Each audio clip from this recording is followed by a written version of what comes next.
ये देखो x minus x square 0 to 1 आ गया है, x minus x square 0 to 1, तो कैलकुलेट कर दिया तो आ गया। इसको ना दूसरी तरह से भी कर सकते थे, अगर कोई बंदे पिक्चर ड्रा करो, ये पैराबोला और ये लाइन यहाँ पॉइंट 0 0 और ये 1 1, तो इधर भी 1 है और इस डायरेक्शन में ये भी 1 है, तो मैंने ये वाला कैलकुलेट करना है एरिया।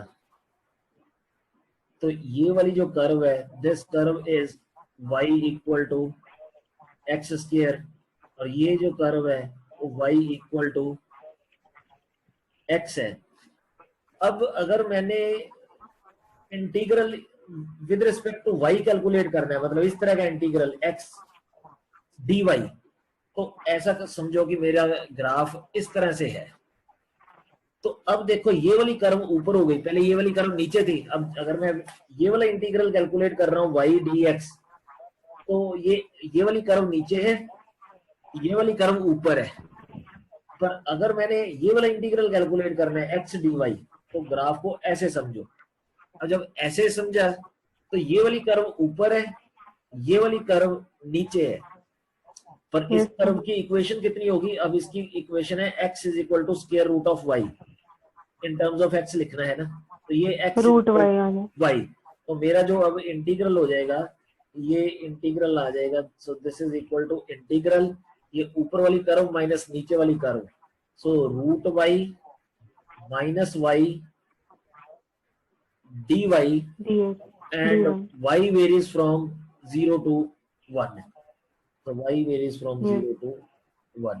तो इसको सॉल्व कर लो तो वही आंसर आएगा जो पहले आया था। अब इसका जो है y की power 3/2 by 3/2 minus y square by 2 0 to 1, तो ये अपर लिमिट पुट करेंगे,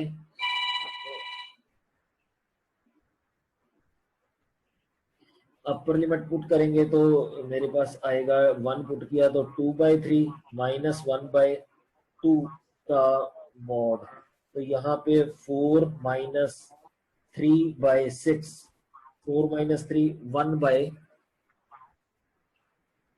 1/6, तो पहले भी आंसर 1/6 आया था।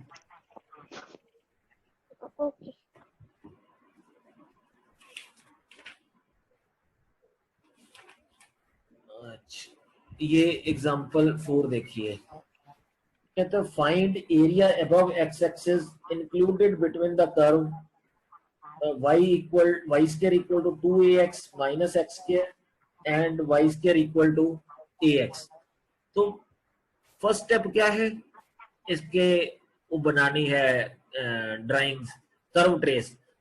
ये वाली कर्व को ऐसे लिख लिया है, x माइनस a का स्क्वायर प्लस y माइनस 0 का square equal to a square. अगर इसको एक्सपेंड करोगे तो वो ऊपर वाली चीज बन जाएगी जो गिवन कर्व है। तो इसका मतलब this is equation of a circle with centre at, centre के कोऑर्डिनेट क्या है बताओ, सेंटर के कोऑर्डिनेट क्या है? ये सेंटर के coordinate a,0, x coordinate a है, y कोऑर्डिनेट 0 है, और रेडियस कितना है? रेडियस उसका a है। तो अब वो सर्कल पहले तो ड्रा कर लो, ये देखो सर्कल ड्रा किया, उसका सेंटर लिया है a,0 पे, और रेडियस ये है a, रेडियस लिया है तो सर्कल ड्रा कर दिया, वो y एक्सिस को टच कर रहा है। दूसरी जो इक्वेशन है ये वाली y square equal to ax, this is equation of a parabola, तो ये पैराबोला ड्रा किया है। अच्छा, अब हमें कैसे पता चलेगा कि ये पैराबोला इस सर्कल के अंदर है या ऐसे सर्कल के बाहर है? ऐसा भी तो हो सकता था कि पैराबोला ऐसे सर्कल के बाहर आ जाता, तो हमें कैसे पता चला कि अंदर को ड्रा करना है कि बाहर को? तो पता ऐसे चलेगा, इन दोनों का जो ये दो कर्व्स है इनके पॉइंट ऑफ इंटरसेक्शन कैलकुलेट करने हैं। इंटरसेक्शन अगर तो ये इनका पॉइंट ऑफ इंटरसेक्शन 0 के अलावा कोई है ही नहीं, तो इसका मतलब फिर तो कर्व ये वाली है जो ये बाहर ड्रा की है मैंने। अगर इनका पॉइंट ऑफ इंटरसेक्शन है जीरो के अलावा तो फिर जो है मतलब इनसाइड वाली है। तो यहाँ इसने ये देखिए ये नीचे y की वैल्यू दोनों इक्वेशन में से y की वैल्यू कंपेयर कर रहा है। कंपेयर करने के बाद x की ये दो वैल्यूज आ गई, x equal to 0 and x equal to a। तो अब ये दो वैल्यूज x इक्वल टू 0 और x इक्वल टू a यहाँ पुट कर दो y में। एक बार x इक्वल टू 0, एक बार x इक्वल टू a, तो y की वैल्यू 0 और a आ जाएगी। ये देखो y की वैल्यू जो है या तो 0 आएगी, ये ऊपर इक्वल टू 0 या प्लस माइनस ए। माइनस ए हमने नहीं लेना क्योंकि जो एरिया पूछा गया उसने ये शेडेड एरिया पूछा है, तो ये माइनस वाला पार्ट तो नीचे है, तो हमारा जो एरिया है वो ये है। तो अब एक बार हमें कर्व्स पता चल गई और ये इनिशियल पॉइंट और फाइनल पॉइंट जो है इंटरसेक्शन के वो पता चल गए। एक मिनट, ये ना बैटरी कम है, जरा ये लगे। अच्छा, इनिशियल पॉइंट और फाइनल पॉइंट पता चल गए, तो हमने करना है इंटीग्रल। अब इंटीग्रल कैसे करेंगे? ये जो अपर कर्व है माइनस लोअर कर्व, तो अपर कर्व जो है वो सर्कल की इक्वेशन में से y की वैल्यू कैलकुलेट कर ली है। ये देखो integral 0 to a y from upper curve minus y from lower curve. तो अपर कर्व की वैल्यू डाल दी, y की वैल्यू देखो यहाँ पे हमें गिवन था ये सर्कल की इक्वेशन में से y की वैल्यू इसका स्क्वायर रूट कर दो। पॉजिटिव स्क्वायर रूट लेना है क्योंकि हमने x एक्सिस के ऊपर वाला पार्ट कंसिडर करना है, तो पॉजिटिव स्क्वायर रूट ले लिया। इसी तरह दूसरा जो दिया है पैराबोला, उसमें से भी y की वैल्यू कैलकुलेट कर दी। तो ये पैराबोला में से ये देखो लिखी हुई y की वैल्यू, तो upper curve minus lower curve 0 to a, तो ये इंटीग्रल करना है हमने। तो अब ये इंटीग्रल जो है, जो पीछे वाला इंटीग्रल बताया था ए स्क्वायर माइनस एक्स स्क्वायर का स्क्वायर रूट, तो अब जो x माइनस ए है इसको x समझना है अपने माइंड में। तो मेरे पास यही है ए स्क्वायर माइनस एक्स स्क्वायर। तो इसके लिए फॉर्मूला बताया था कि x इंटू इंटीग्रेंड बाय 2, और x की जगह पे क्योंकि x माइनस ए है तो यहाँ पे x माइनस ए लिख देंगे, integrand by 2 plus a square by 2 sine inverse x over a. तो x जो है मेरा वो x माइनस ए है, तो x माइनस ए ओवर ए है, तो इंटीग्रल 0 टू a लिमिट लगा देनी है। तो अब जब यहाँ पे अपर लिमिट पुट करेंगे x इक्वल टू a, तो ये पार्ट तो 0 हो जाएगा। इधर भी x equal to a put करेंगे तो साइन इनवर्स 0, ये भी सारा 0 हो जाएगा। लोअर लिमिट जब पुट करेंगे तो 0 पुट करेंगे, तो हाँ लोअर लिमिट करेंगे तो यहाँ पे नॉन जीरो चीज बचेगी।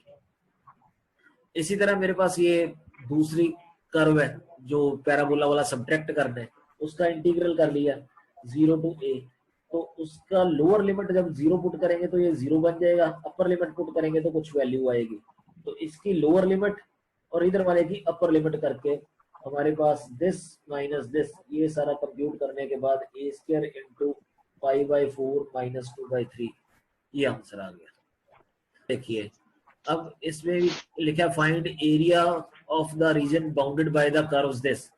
अब इसने 4 कर्व्स दे दी है, y equal to x square plus 1, y equal to x, x equal to 0, y equal to 2।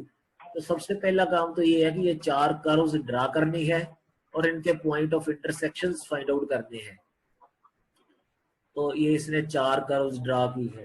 पहली कर्व जो है वो ये पैराबोला है, y equal to x square plus 1।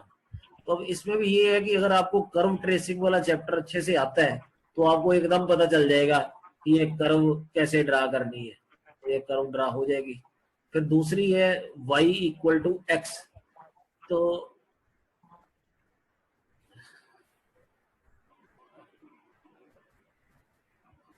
y equal to x की ये स्ट्रेट लाइन है, तो ये जो है स्ट्रेट लाइन ड्रा कर दे। फिर y इक्वल टू 2, ये हॉरिजॉन्टल लाइन है, ये ड्रा कर दे।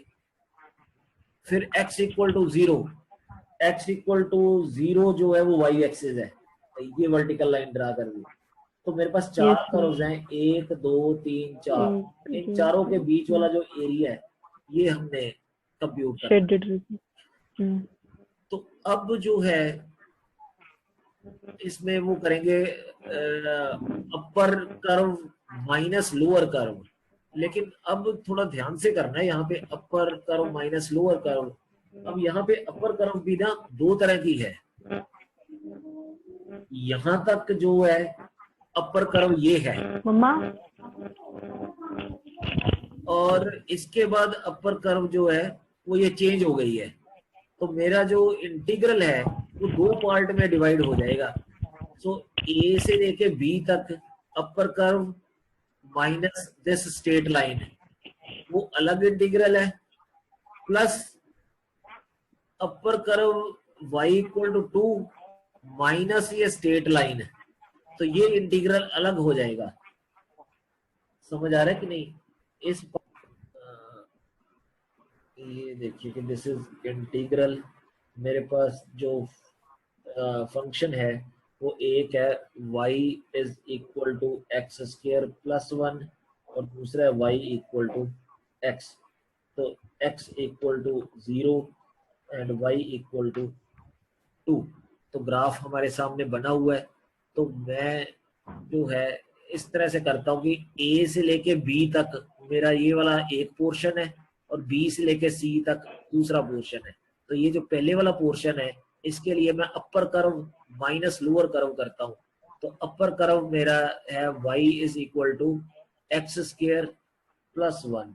तो यहाँ पे आएगा एक्स स्क्वायर प्लस 1। तो ये अपर कर्व है, माइनस लोअर कर्व, इतने से एरिया में लोअर कर्व है y इक्वल टू एक्स। तो इसको मैं माइनस x कर देता हूँ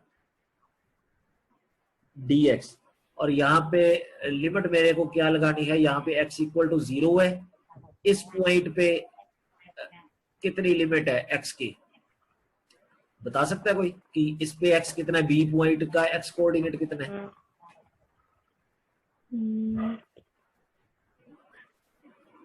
इसका 2 minus 1 ये पता कैसे पता चलेगा? ये यहाँ पे y कोऑर्डिनेट मेरे को पता है 2 है, तो यहाँ पे y को 2 पुट कर दो, तो इधर सब हो गया 1 आ गया, एक्स स्क्वायर 1 मतलब x की वैल्यू 1 आ जाएगी। तो ठीक बताया आपने, यहाँ पे 1 आ जाएगा।